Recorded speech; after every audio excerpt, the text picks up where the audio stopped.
ജിയോ പൊളിറ്റിക്സിൽ അസാധാരണമായിട്ടുള്ള മാറ്റങ്ങൾ സംഭവിച്ചുകൊണ്ടിരിക്കുക. ഇന്ന് സംഭവിക്കുന്നത് അല്ല 2 ദിവസങ്ങൾ കഴിയുന്ന സമയത്ത് സംഭവിക്കുന്നത്. നമ്മളെ അമ്പരപ്പിക്കുന്ന തരത്തിൽ അത് മാറുന്നുണ്ട്. അതിൽ ഏറ്റവും നല്ല ഉദാഹരണമാണ് ഇന്ത്യയും കാനഡയും തമ്മിലുള്ള ബന്ധം. കുറച്ച് നാളുകൾക്ക് മുമ്പ് കാനഡ ഇന്ത്യയുടെ ശത്രുവായി മാറിത്തീരുകയും ഒരുപാട് പ്രശ്നങ്ങളുണ്ടായ കാര്യം അറിയാവുന്നതാണ്. എന്നാൽ അതിപ്പോൾ മാറി കാനഡയും ഇന്ത്യയും തമ്മിൽ നല്ല സൗഹൃദത്തിലാവുകയും ട്രംപ് നമ്മളോട് പറഞ്ഞു റഷ്യയുടെ എണ്ണ വാങ്ങരുത്, സമ്മതിച്ചു.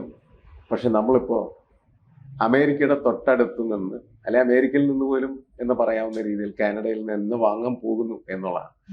ഇത് വലിയ മാറ്റം ഉണ്ടാക്കും എന്നാണ് ഞാൻ കണക്കാക്കുന്നത്. ഉടനെ തന്നെ അതുമായി ബന്ധപ്പെട്ട് കാനഡയിൽ നിന്ന് അവരുടെ രാഷ്ട്രീയ നേതൃത്വം തന്നെ ഇന്ത്യയിൽ വരികയും ഒരു കരാറിൽ ഏർപ്പെടും എന്നൊക്കെ കരുതപ്പെടുന്നു. എന്താണ് അതിന്റെ വിശദാംശം? കാനഡയുടെ പ്രധാനമന്ത്രി മാർക്ക് കാർണി മാർച്ച് ആദ്യവാരം ഡൽഹിയിൽ വരും. എന്നിട്ട് വിപുലമായ കരാറുകൾ നമ്മൾ കാനഡയുമായിട്ട് ഒപ്പുവെക്കുന്നുണ്ട്. റഷ്യയിൽ നിന്ന് എണ്ണ മേടിക്കണ്ട എന്ന് ട്രംപ് പറഞ്ഞല്ലോ. ട്രംപും കാനഡയും തമ്മിൽ വലിയ ശീത സമരം നടക്കുകയാണ്. ഈ പ്രധാനമന്ത്രി മാർക്ക് കാർണി കഴിഞ്ഞ ദിവസങ്ങളിൽ ദാവോസിൽ ലോക ഇക്കണോമിക് ഫോറത്തിൽ ട്രംപ് ഈ ലോകത്തിനെ നശിപ്പിച്ചുകൊണ്ടിരിക്കുകയാണ് എന്ന് അവിടെ പ്രസംഗിക്കുകയും ചെയ്തു. അപ്പൊ കാനഡയും മാത്രമല്ല, ഈ ട്രംപ് അയാളുടെ ട്രൂത്ത് സോഷ്യലിൽ ഒരു ഭൂപടം പ്രസിദ്ധീകരിച്ചതിൻ്റെ അകത്ത് കാനഡ, ഗ്രീൻലാൻഡ് ഒക്കെ അമേരിക്കയുടെ ഭാഗമായി ചിത്രീകരിക്കുകയും ചെയ്തിരുന്നു. എന്ന് പറഞ്ഞാൽ കാനഡയും കൂടി അമേരിക്കയുടെ ഒരു പ്രവിശ്യയായിട്ട്, കാനഡ ഒരു സ്വതന്ത്ര രാജ്യമാണല്ലോ, ഇത് ഞങ്ങളുടെ ഒരു പ്രവിശ്യ മാത്രമാണ് എന്ന് ട്രംപ് നേരത്തെ പ്രഖ്യാപിക്കുകയും ചെയ്തിരുന്നു. കാനഡ അമേരിക്കയുടെ അടുത്ത സംസ്ഥാനമാണെന്നും കൂടി പ്രഖ്യാപിച്ചത്. അടുത്ത സംസ്ഥാനമാണ്.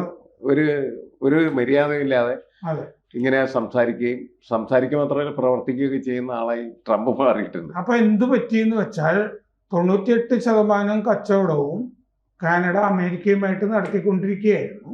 അപ്പൊ കാനഡ ഇപ്പോൾ നമുക്കെതിരെ ട്രംപ് തിരിവ് പ്രഖ്യാപിച്ചപ്പോൾ നമ്മൾ വേറെ രാജ്യങ്ങളുമായിട്ട് ധാരാളം കരാറുകളിൽ ഏർപ്പെടുന്നത് പോലെ ഇപ്പൊ കാനഡ വിപുലമായി ആഗോള കരാറുകളിൽ ഏർപ്പെടുന്നു. അപ്പൊ അതുകൊണ്ട് നമ്മളിനി കാനഡയിൽ നിന്ന് പെട്രോളിയം ഉൽപ്പന്നങ്ങൾ, LNG, ഗ്യാസ് ഒക്കെ വാങ്ങിക്കാൻ പോകുന്നു. ഇത് ആണ് ഏറ്റവും പ്രധാനപ്പെട്ട വാർത്ത ഇപ്പോൾ. മാത്രമല്ല, ആണവ കരാറും കൂടി ഒപ്പിടാൻ പോകുന്നു എന്നാണ് കേൾക്കുന്നത്. കാരണം നമ്മൾ യുറേനിയവും കാനഡയിൽ നിന്ന് വാങ്ങിക്കാൻ പോകുന്നു. എണ്ണ മാത്രമല്ല, യുറേനിയം. അപ്പൊ യുറേനിയം, ഊർജം, ക്രിട്ടിക്കൽ മിനറൽസ്, അപൂർവ ധാതുക്കൾ, ഇത്തരം സംഭവങ്ങളൊക്കെ ഉൾപ്പെടുത്തിക്കൊണ്ടുള്ള ഒരു പ്രധാനപ്പെട്ട കരാറാണ് കാനഡയുമായിട്ട് വരാൻ പോകുന്നത്. എമർജിങ് ടെക്നോളജീസ്, അതും കരാറിന്റെ ഭാഗമാവും. എണ്ണ, ഗ്യാസ്, ക്വാണ്ടം കമ്പ്യൂട്ടിംഗ്, ഇതൊക്കെ കരാറിന്റെ ഭാഗമാവുന്നു എന്നാണ് റിപ്പോർട്ട്. നമ്മുടെ കാനഡയിലെ സ്ഥാനപതി ദിനേശ് പട്നായിക് ഇത് സംബന്ധിച്ച പ്രാരംഭ ചർച്ചകളൊക്കെ കാനഡയിൽ നടത്തി എന്നാണ് റിപ്പോർട്ടുകളിൽ പറയുന്നത്. അപ്പോൾ യുറേനിയത്തിൻ്റെ കാര്യത്തിൽ കാനഡയുമായിട്ട് 10 കൊല്ലത്തെ കരാറിലാണ് ഒപ്പിടാൻ പോകുന്നത് എന്നാണ് റിപ്പോർട്ടുകൾ. അപ്പോൾ ഈ 18,746 കോടി രൂപയുടെ കരാറുകൾ ആണ് വരാൻ പോകുന്നത്. പ്രത്യേകിച്ച് യുറേനിയത്തിൻ്റെ കാര്യത്തിൽ 18,746 കോടി, 2.8 ബില്യൺ കനേഡിയൻ ഡോളർ അതിൻ്റെ കരാറാണ് യുറേനിയവുമായി ബന്ധപ്പെട്ട് വരാൻ പോകുന്നത്. അപ്പോൾ സുപ്രധാന കരാർ, നിർണായക കരാർ ഒക്കെയാണ് വരാൻ പോകുന്നത്. കാനഡയുടെ ഊർജ മന്ത്രി ടിം ഹോഡ്സൺ ഈ ആഴ്ച ഇന്ത്യയിൽ ഉണ്ട്, ഊർജമന്ത്രി. അപ്പോൾ അവിടുത്തെ പ്രധാനമന്ത്രി കാർണി വരുന്നതിന് മുമ്പ് ഇതൊക്കെ ഒരുക്കുക എന്നുള്ളതാണ്. പൈലറ്റ് ആയിട്ട് വന്നിരിക്കുകയാണ് അദ്ദേഹം. അപ്പൊ ഇന്ത്യയും കാനഡയും തമ്മിൽ ഒരു ആണവ കരാർ ഇപ്പൊ തന്നെ നിലവിലുണ്ട്. അപ്പോൾ ഇനി എനർജി മൈനിങ് തുടങ്ങിയ രംഗത്തുമൊക്കെ കരാർ വരും. ക്രൂഡ് ഓയിൽ, LNG ഇതൊക്കെ നമ്മൾ വാങ്ങാൻ പോകുന്നു, അതിൻ്റെ കരാറും വരും. കാനഡയെ പറ്റി നമ്മൾ പൊതുവെ ശ്രദ്ധിക്കാത്തൊരു കാര്യം, ലോകത്തിലെ 4ാമത്തെ എണ്ണ കയറ്റുമതി രാജ്യമാണ് കാനഡ. 4ാമത്തെ. ഇതങ്ങനെ ചർച്ചയിൽ കാര്യമായിട്ട് വന്നിട്ടില്ല, അതുകൊണ്ടാണ് നമ്മള് സൗദി, ഗൾഫ് എന്നൊക്കെയല്ലേ പറഞ്ഞുകൊണ്ടിരിക്കുക, റഷ്യ എന്നൊക്കെയാണ് പറഞ്ഞുകൊണ്ടിരിക്കുക. ലോകത്തിലെ 4ാമത്തെ എണ്ണ കയറ്റുമതി രാജ്യമാണ്. 4ാമത്തെ എണ്ണ ഉൽപാദന രാജ്യവും ആണ് കാനഡ. ലോകത്തിലെ 5 വലിയ ഗ്യാസ് ഉൽപാദക രാജ്യങ്ങളിലും കാനഡയുണ്ട്. 2024 കാനഡയുടെ മൊത്തം കയറ്റുമതിയിൽ 24% പെട്രോളിയം ഉൽപ്പന്നങ്ങളായിരുന്നു. 97% എണ്ണയും അവിടെ ഉൽപ്പാദിപ്പിക്കുന്നത് അമേരിക്കയിലേക്കാണ് ഇതുവരെ കയറ്റി അയച്ചുകൊണ്ടിരുന്നത്. 97%. അതിൽ വ്യത്യാസം വരും. ഈ കാനഡയും അമേരിക്കയും തമ്മിൽ ശീതയുദ്ധത്തിലായതുകൊണ്ട് തീരുവയൊക്കെ ഏർപ്പെടുത്തും എന്നൊക്കെ പറഞ്ഞ് ഭീഷണിയൊക്കെ ഉള്ളത് കൊണ്ട് അമേരിക്കയുമായിട്ടുള്ള ഈ കച്ചവടം കാനഡ വെട്ടിച്ചുരുക്കി. ഇന്ത്യ വലിയ കൺസ്യൂമറാണ് എണ്ണയുടെ. 88% നമ്മൾ പുറത്തുനിന്ന് വാങ്ങിക്കുകയാണ്. അപ്പോൾ അതുകൊണ്ട് നമ്മൾ 40% നമ്മുടെ ഉപഭോഗത്തിൻ്റെ റഷ്യയിൽ നിന്ന് വാങ്ങിച്ചുകൊണ്ടിരുന്നു. ഇനി കാനഡയിൽ നിന്ന് നമ്മൾ കുറേ എണ്ണ വാങ്ങാൻ പോകുന്നു. അതാണ് അതിൻ്റെ വിലയൊക്കെ ഇനി പ്രധാനമന്ത്രി വരുമ്പോൾ ചർച്ച ചെയ്യുമായിരിക്കും. ഏതാണ്ട് റഷ്യയിൽ നിന്ന് കിട്ടിയതുപോലെയൊക്കെ കിട്ടുമോ എന്നൊക്കെ നോക്കുമായിരിക്കും നമ്മൾ. അപ്പോൾ 97% എണ്ണ അമേരിക്കയിലേക്ക് കയറ്റി അയച്ചിരുന്ന കാനഡ അതിലൊക്കെ ഇനി വെട്ടിച്ചുരുക്കൽ, നിയന്ത്രണം ഒക്കെ വരുത്തും.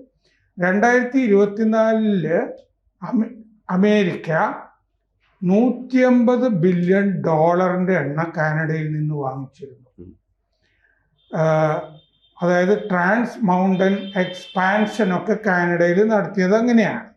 ലോകത്തിലെ ഏറ്റവും കൂടുതൽ എണ്ണശേഖരമുള്ളത് വെനസ്വേലയിലാണെന്ന് അടുത്ത കാലത്ത് ഈ വെനസ്വേലയിൽ പ്രശ്നങ്ങളൊക്കെ ഉണ്ടായപ്പോൾ ലോകം അറിഞ്ഞല്ലോ. ലോകത്തിലെ 3ാമത്തെ ഏറ്റവും വലിയ എണ്ണശേഖരമുള്ളത് കാനഡയിലാണ്.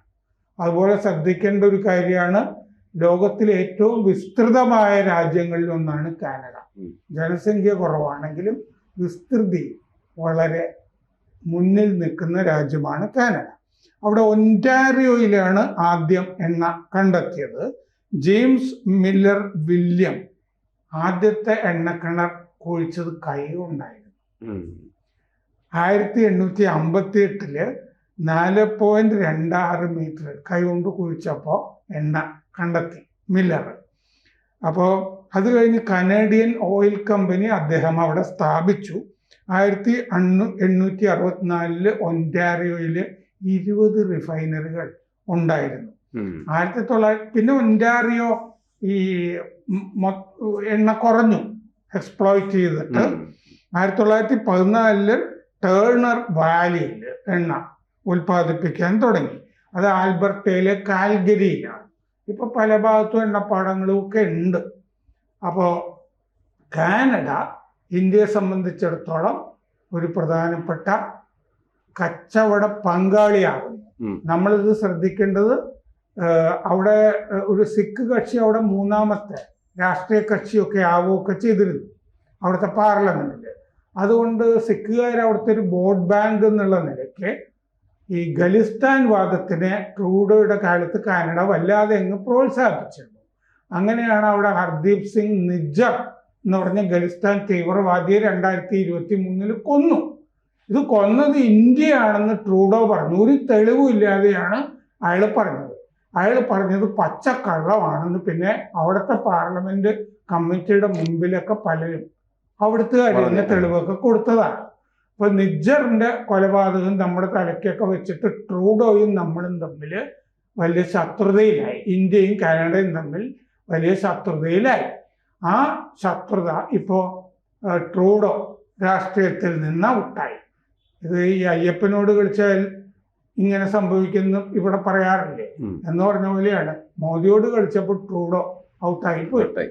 ആ സിഖ് കക്ഷി അതിൻ്റെ നേതാവ് തോറ്റുപോയി കഴിഞ്ഞ തെരഞ്ഞെടുപ്പിൽ, പൊതു തെരഞ്ഞെടുപ്പിൽ.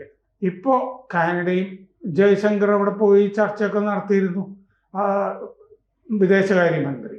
അപ്പം നമ്മളും കാനഡയുമായിട്ട് വലിയ സുഹൃദ് രാജ്യങ്ങളാവുകയാണ്. അവരുടെ പ്രധാനമന്ത്രി കാർണി മാർച്ച് ആദ്യവാരം തന്നെ വരുന്നു. നമ്മൾ റഷ്യയിൽ നിന്ന് എണ്ണ വാങ്ങാൻ പ്രശ്നമുണ്ട്, നമുക്ക് ഇറാനിൽ നിന്ന് എണ്ണ വാങ്ങാൻ പ്രശ്നമുണ്ട്. യൂറോപ്പും അമേരിക്കയും കൂടി ഉണ്ടാക്കിയ ഉപരോധങ്ങൾ കൊണ്ടാണ് കാനഡയിൽ നിന്ന് അതില്ലല്ലോ. നമ്മൾ കാനഡയിൽ നിന്ന് എണ്ണ വാങ്ങാൻ പോകും. ഇതിന് മറ്റ് ചില ഗുണങ്ങൾ കൂടിയുണ്ട്. നമ്മളുടെ കേരളത്തിൽ നിന്ന് ഒരുപാട് ആളുകൾ മൈഗ്രേറ്റ് ചെയ്യുന്ന ഒരു രാജ്യമാണ് കാനഡ. ഇടയ്ക്ക് അതിൽ ഈ രാജ്യങ്ങൾ തമ്മിലുള്ള ശത്രുത ഒരു തടസ്സമായി വന്നിരുന്നെങ്കിലും വീണ്ടും സൗഹൃദം ശക്തിപ്പെടുന്നതിലൂടെ കേരളത്തിൽ നിന്ന് ഒരുപാട് പേർ ഇനിയും കാനഡയിലേക്ക് പോകും. അത്രയും പറഞ്ഞതുകൊണ്ട് എൻ്റെ മൂത്ത ജ്യേഷ്ഠൻ കാനഡയിലാണ്. അദ്ദേഹം ബാർക്കിലൊക്കെ ഉണ്ടായിരുന്ന ആളാണ്, ഈ ആണവ ശാസ്ത്രജ്ഞനാണ് അദ്ദേഹം. പക്ഷെ അവിടെ എൻവയോൺമെന്റൽ ഹെൽത്ത് ഡയറക്ടറായിരുന്നു അദ്ദേഹം കാനഡയിൽ. കൂടുതൽ വാർത്തകളും വിശേഷങ്ങളും നിങ്ങളിലേക്ക് എത്താൻ ABC മലയാളം സബ്സ്ക്രൈബ് ചെയ്യുക, ബെൽബട്ടനും അമർത്തുക.